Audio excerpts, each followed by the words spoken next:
Dan insya Allah ada beberapa nasihat yang ingin saya sampaikan, di mana nasihat ini sudah sering disampaikan oleh para asatidzah dan akan Ana kembali sampaikan untuk mengingatkan diri Ana pribadi dan teman-teman sekalian. Pertama-tama, yaitu sebagai seorang penuntut ilmu dan penghafal Al-Quran, hendaknya kita selalu berhias diri, ya. Berhias diri dengan apa? Dengan sifat tawadhu atau rendah diri. Misalnya antum dari pondok yang lama, antum pernah belajar di suatu pondok, atau misalnya antum pernah S1, antum pernah kuliah dan lain sebagainya.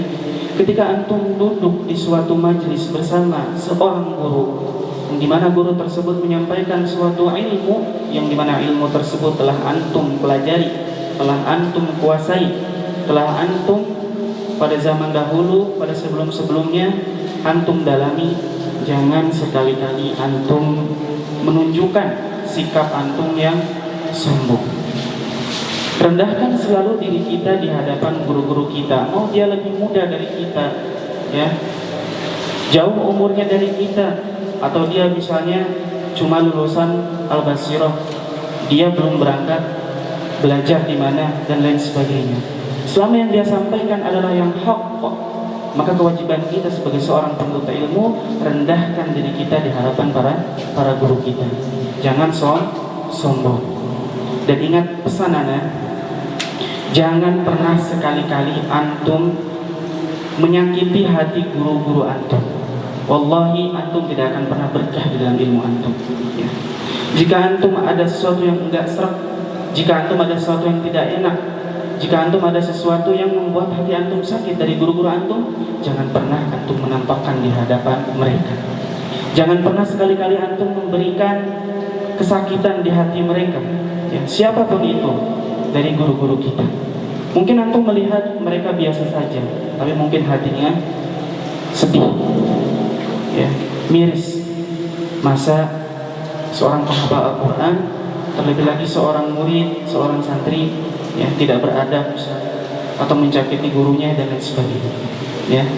Jadi tidak boleh kita sebagai seorang penuntut ilmu itu yang pertama sombong, ya, kemudian tidak menghargai guru, tidak menghormati guru, menyakiti hati guru. Bisa dipahami? Baik. Kemudian yang kedua, hendaknya wasiat Ana, kita selalu patuh dan taat kepada orang tua kita, ya. Ingat, seperti yang sudah sering disampaikan oleh para asatidzah juga, bahwasannya kita menuntut ilmu ini apa? Salah satunya ingin membahagiakan orang tua. Antum jangan sedih, misalnya di sini ada yang orang tuanya sudah Allah panggil, ada juga yang orang tuanya masih lengkap, ada juga yang tinggal uminya, ada juga yang tinggal abinya. Antum jangan sedih. Yang masih lengkap ataupun yang sudah bertemu dengan Allah, jangan pernah bersedih, ya. Karena semuanya itu apa? Seorang anak yang menghafalkan Al-Quran, yang belajar ilmu, akan mengirimkan pahala untuk kedua orang tuanya. Misalnya ada yang orang tuanya sudah Allah panggil, itu akan terus mengalir wallah kepada orang tua antum di alam barzakh sana. Yang mereka butuhkan adalah doanya antum dan keseriusannya antum di dalam belajar. Ketika antum tidak sungguh-sungguh, ketika antum misalnya tidak mendoakan orang tua antum, padahal mereka sudah Allah panggil, maka kasihan mereka. Maka dari itu serius lagi belajarnya, ya. Secinta-cintanya seorang hamba, seorang makhluk kepada makhluk, perhatikan, secinta-cintanya seorang makhluk kepada makhluk, cintanya Allah itu lebih besar kepada makhluknya, ya. Jadi patuh kepada orang tua. Ingat, kita tidak akan pernah bisa membalas jasa kedua orang tua kita. Terlebih lagi ibu kita yang telah mengandung kita 9 bulan. Itu suatu perjuangan yang sangat besar yang dialami seorang ibu.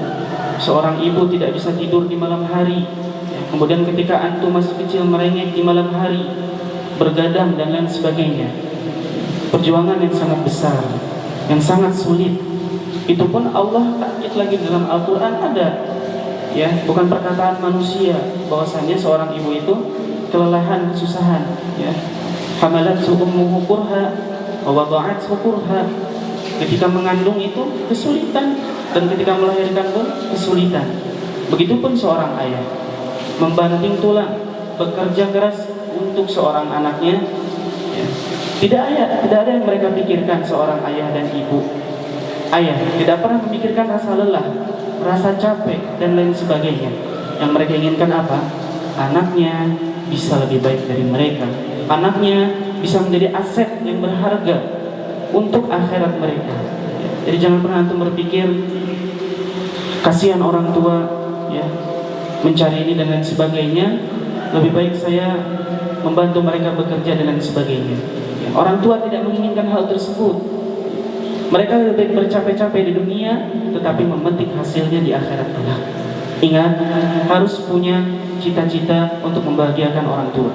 Terlebih lagi, Allah ya ikhwah, ketika antum bilang kepada umi antum, kepada abi antum, ya, bi, alhamdulillah, ana sudah menyelesaikan hafalan 30 juz, wallahi nangis terharu. Hadiahkan mereka dengan sesuatu yang membahagiakan mereka. Bagi yang orang tuanya masih ada, itu kesempatan yang sangat besar.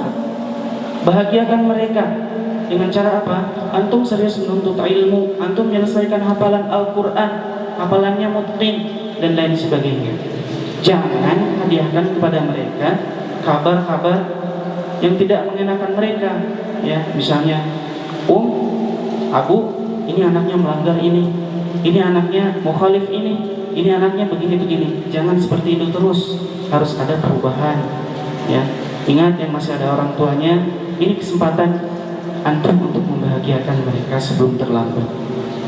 Maka dari itu, serius lagi belajarnya, menghafalnya, harus punya cita-cita bisa menyelesaikan hafalan 30 juz. Enggak ada yang mustahil. Ya, enggak ada yang mustahil. Menurut perjalanan kami, ya, anak pribadi dulunya itu adalah seorang yang sekolah bukan dari background pondok pesantren, dari sekolah umum. Seperti yang antum ketahui, sekolah umum ya seperti itu, ya. Tidak Allah berkahi, kenapa? Karena dalamnya ada ikhtilaf. Kemudian yang pelajarin juga bukan pelajaran syar'i, ya, dan lain sebagainya. Banyak mukhalafah syar'i di sekolah umum. Ketika anak mulai masuk ke rumah Quran Sunnah Al-Basirah, ya, anak sempat mengalami nangis satu ayat pun anak tidak bisa hafal, ya. Tidak bisa anak menghafal, susah sekali masuknya satu ayat, ya. Jangan dibilang satu halaman, di sini sudah ada yang setengah halaman, pas masuk alhamdulillah ada yang satu halaman. Anak satu ayat pun tidak bisa, anak sampai menangis, ya. Kemudian anak berdoa kepada Allah, Allah kasih jalan. Anak bertanya kepada salah seorang ustadz waktu itu, pimpinan di sini, Ustaz, kenapa sih kok anak hafal susah sekali? Satu ayat pun tidak hafal-hafal, Ustaz. Beliau berkata, mungkin antum ada suatu dosa yang belum antum tobati. Jujur, banyak sekali mukhalafah syar'iyah, ya, dan lain sebagainya di masa lalu. Kalau belum ditobati, itu sangat berpengaruh terhadap hafalan kita. Kemudian anak tidak pakai pikir panjang, ya. Anak tobat kepada Allah Subhanahu wa taala, mohon ampun kepada Allah Subhanahu wa taala. Ya. Barang-barang yang menjadi wasilah, ya, untuk menjadi kemaksiatan itu harus dimusnahkan, ya. Apapun itu. Ketika sudah dimusnahkan, kemudian sudah bertobat dari maksiat, mulai Allah bukakan pintu kemudahan dalam menghafal, ya. Anak mulai bisa menghafal 1, 2, 3 ayat setengah halaman sampai 1 halaman. Jadi intinya apa, ikhwan? Dosa-dosa kita yang belum tertobati, apapun itu, kepada orang tua, ya, dan lain sebagainya, itu sangat berpengaruh terhadap hafalan kita. Apalagi tadi menyakiti hati guru, itu tidak akan pernah berkah. Hati-hati, ya. Tidak akan pernah bisa bersatu Al-Quran dengan kemaksiatan. Camkan, Al-Quran dengan maksiatan tidak bisa bersatu. Kalau antum pilih Al-Quran, otomatis antum harus menjauhi apa? Maksiat. Kalau antum, kita melakukan maksiat, otomatis Al-Quran akan pergi menjauh dari kita. Ada orang yang dia maksiat jalan, Al-Quran lancar, hati-hati. Itu adalah bentuk istidraj. Apa itu istidraj? Yaitu seseorang yang diberikan suatu nikmat, dalam rangka untuk diazab. Hati-hati. Ya. Na'udzubillahi min dzalik. Intinya itu patuh terhadap guru, poin yang kedua. Ingat ya, jangan pernah antum memberikan suatu kesakitan, kekecewaan apapun terhadap guru antum. Sekesal apapun antum sama guru antum, berikan senyuman terbaik antum. Sekesal apapun sama guru antum, jangan pernah tampakkan di hadapan mereka. Kemudian yang ketiga, ikhwatul ahibbah, yaitu berakhlakul karimah. Apa itu akhlakul karimah? Berakhlak yang baik. Adab itu sangat penting sebelum kita menuntut ilmu. Ya. Bahkan ada ulama yang dia itu belajar adab setelah 30 tahun, setelah itu baru di sisa umurnya mempelajari suatu ilmu.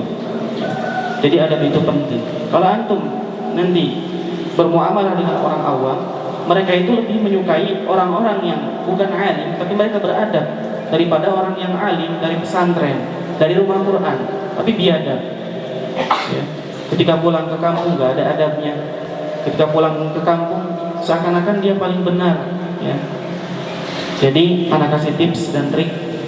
Ketika antum pulang nanti, ya, berikan salam kepada saudara kita sama muslim. Itu sunnah Rasul. Afsus salama bainakum. Ya. La tadkhuluna jannata hatta tu'minu, kata Rasul. Ini kabar gembira, bisa dipraktekkan oleh kita. Kalian tidak akan pernah bisa masuk surga kecuali kalian beriman. Wala tu'minu hatta tahabbu, dan kalian tidak akan pernah beriman apa? Kecuali kalian saling mencintai. Awala adullukum ala syai'in idza fa'altumuhu tahabbtum, afsus salama bainakum. Maukah kalian, ini kabar gembira, cara tips and trick dari Rasulullah. Jika kalian melakukan sesuatu ini, maka kalian akan saling mencintai. Apa itu? Sebarkanlah salam di antara kalian. Ya. Jika ketemu nanti misalnya pulang senyum sama orang, permisi dan lain sebagainya. Itu ada barang seperti itu penting. Memang terdengarnya remeh, tetapi itu sangat ngena di hati-hati mereka. Ya. Jadi seperti itu, harus mempunyai akhlakul karimah. Kemudian salah satu tanda atau buruknya suatu akhlak, yaitu ketika guru berbicara di depan, misalnya antum ngobrol, bercanda dan lain sebagainya, itu jangan pernah dilakukan oleh kita. Wallahi kalau antum bersabar dalam menuntut ilmu, itu ada masanya antum manis menikmati ilmu tersebut. Kalau antum mendaftarkan diri sebagai santri, berarti antum sudah siap untuk capek.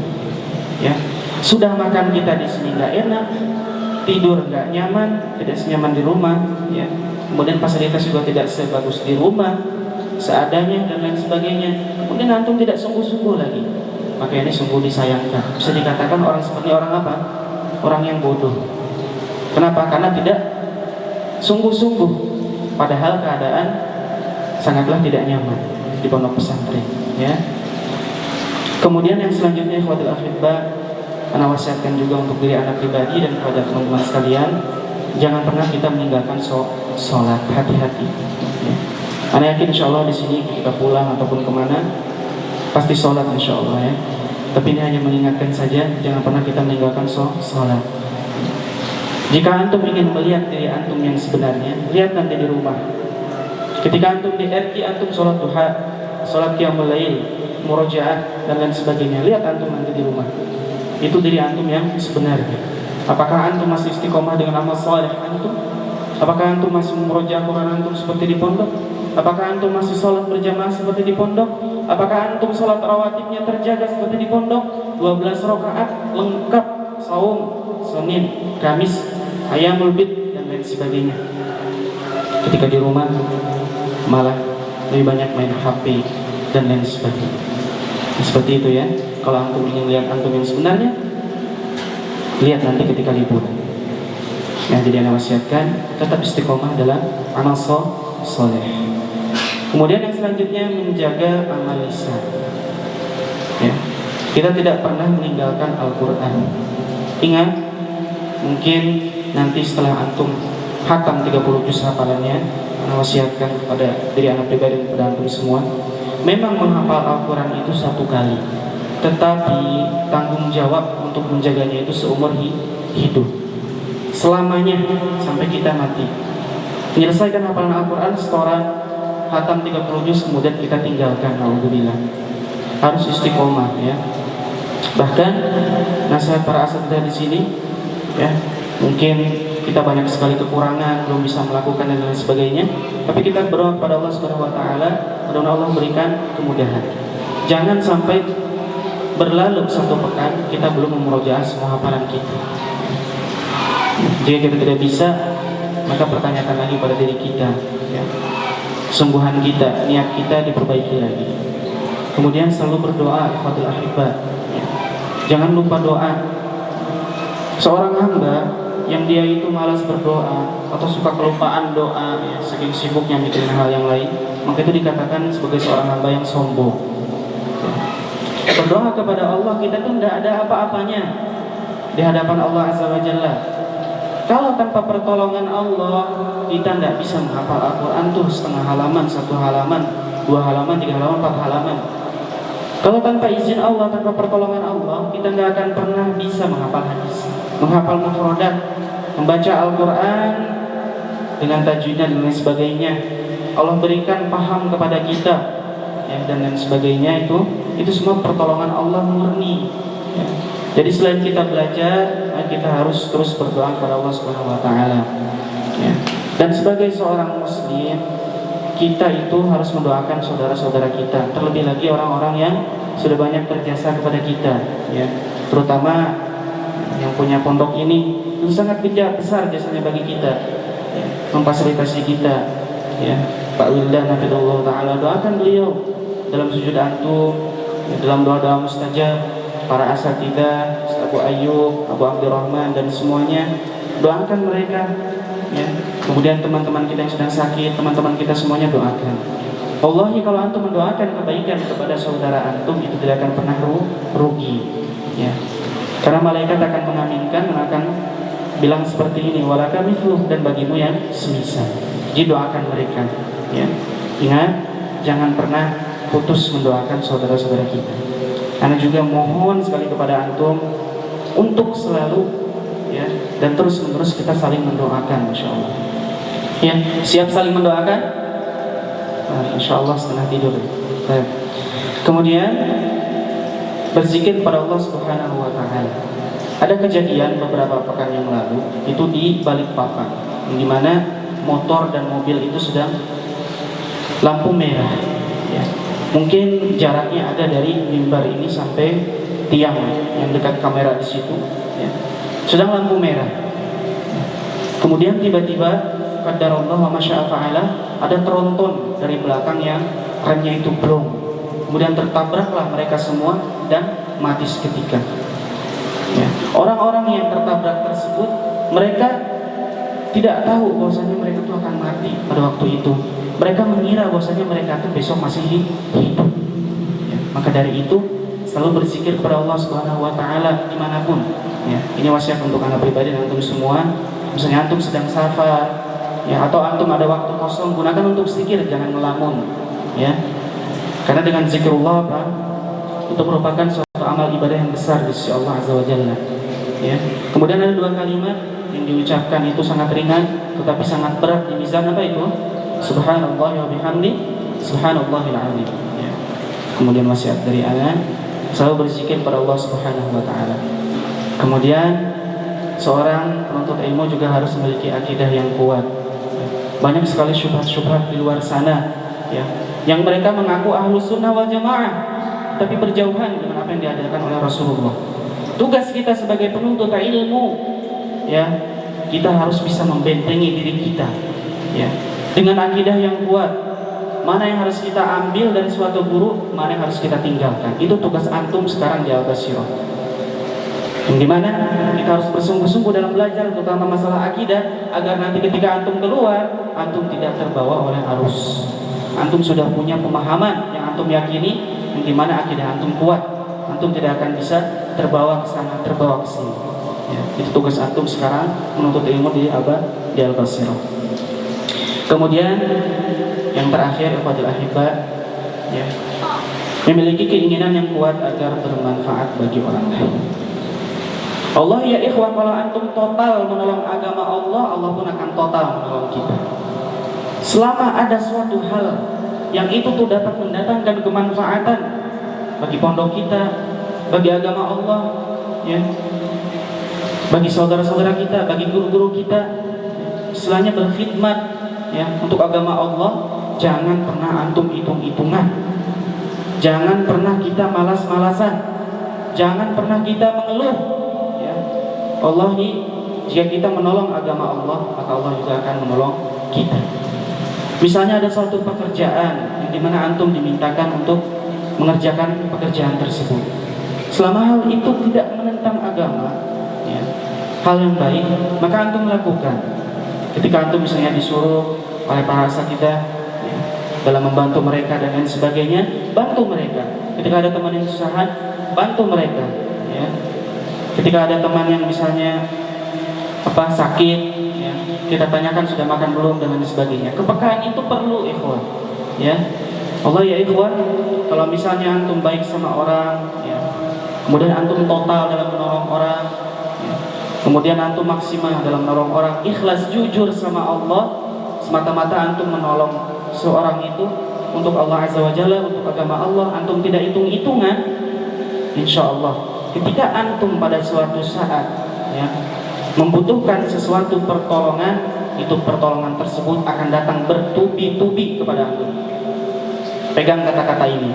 Ketika antum total dalam menolong Allah, agama Allah, ya, orang-orang yang mendakwahkan agama Allah, ya, ketika suatu saat antum membutuhkan pertolongan, ya, yang sifatnya dunia, apalagi pertolongan tersebut akan datang bertubi-tubi. Ya. Jadi seperti itu ikhwatul ahibbah. Mudah-mudahan sedikit wasiat, nasihat, dan motivasi dari anak ini bisa antum amalkan, kita semua amalkan, ya. Intinya apa? Intinya anak duduk di sini itu untuk meminta maaf. Dimaafin kan? Hah? Hanif, dimaafin? Edo, maafin ya. Siapa lagi nih? Kayaknya muka-mukanya masih kesel. Nggak ada ya? Insya Allah. Baik. Mungkin itu aja yang saya sampaikan. Ingat ikhwan, harus punya cita-cita semuanya bisa menyelesaikan Al-Quran 30 juz. Siap semua 30 juz? Baik, insya Allah, ya. Ingat ya, jangan siap-siap aja. Kalau antum pengen 30 juz berarti harus siap berjuang. Insya Allah, kalau Allah takdirkan suatu saat kita bisa bertemu lagi, kita bisa berkumpul lagi, ya. Kita bisa satu atap lagi, kita bisa saling sharing lagi, kita bisa saling curhat lagi, kita bisa saling berbagi ilmu lagi, insya Allah, ya. Mudah-mudahan Allah Azza wa Jalla menjadikan kita termasuk 7 golongan yang Allah naungi pada hari kiamat, yaitu mereka yang bertemu karena Allah Azza wa Jalla. Antum datang dari rumah yang backgroundnya berbeda-beda, masya Allah, datang ke sini karena Allah, kemudian kita bertemu.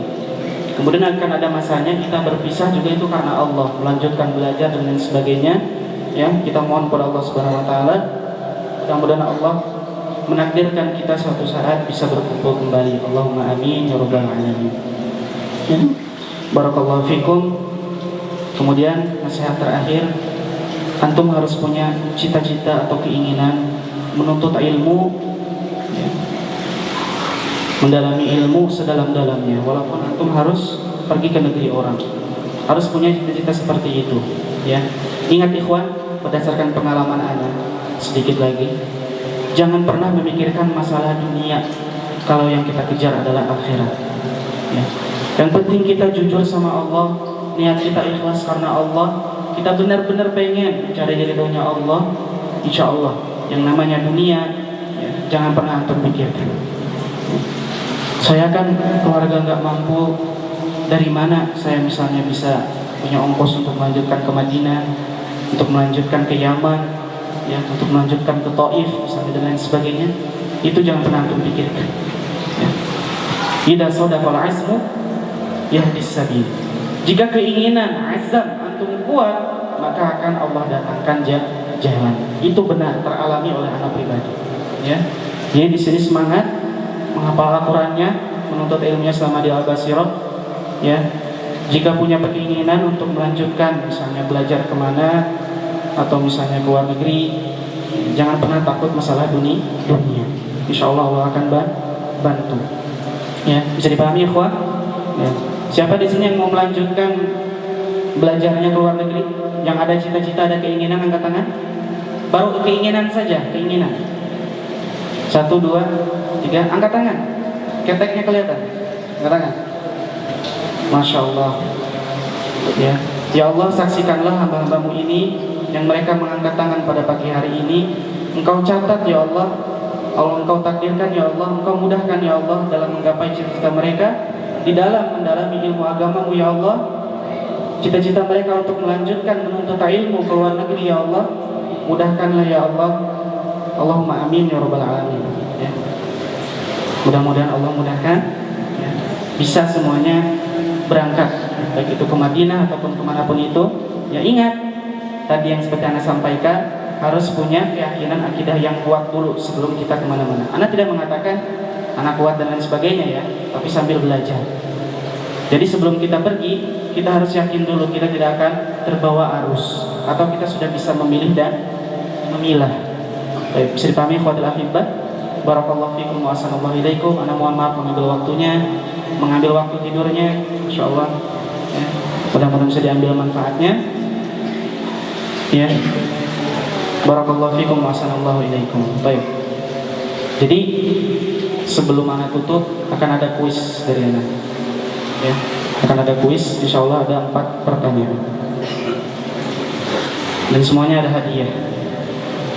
Baik. Yang bisa langsung aja angkat tangannya. Baik, bismillah. Belum. Baik. Sebutkan suatu amalan yang siapapun boleh ya, ada hadiahnya. Siapa yang bisa menyebutkan suatu amalan atau suatu zikir yang dimana zikir tersebut apabila diucapkan sangat ringan di lisan? 1, 2, 3 dulu ya, baru angkat. Sangat ringan di lisan dan berat di mizan. Mana akhi moderator? Dilihat ya. 1, 2, turunkan dulu. Tangan semua dibantu, tangan dibantu. 1, 2, 3. Marwan, sebutkan apa? Masya Allah, taat. Karena untuk paling pertama siwak. Ada hadiah spesial ya nanti. Aduh. Pertanyaan kedua. Baik. Apa yang antum pahami dari poin jangan pernah menyakiti hati seorang guru? 1, 2, 3. Sama Nabi berdiri. Tangan.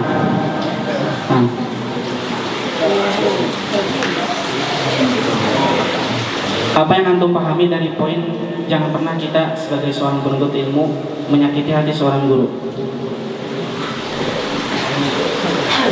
Karena apabila kita menyakiti seorang guru, maka Allah, karena keriduan itu ada pada guru, maka Allah tidak akan meridhoinya ilmunya, keberkahan dari ilmunya. Nah, sahih labas. Barakallah. Siwak. Baik, pertanyaan ketiga sebelum terakhir.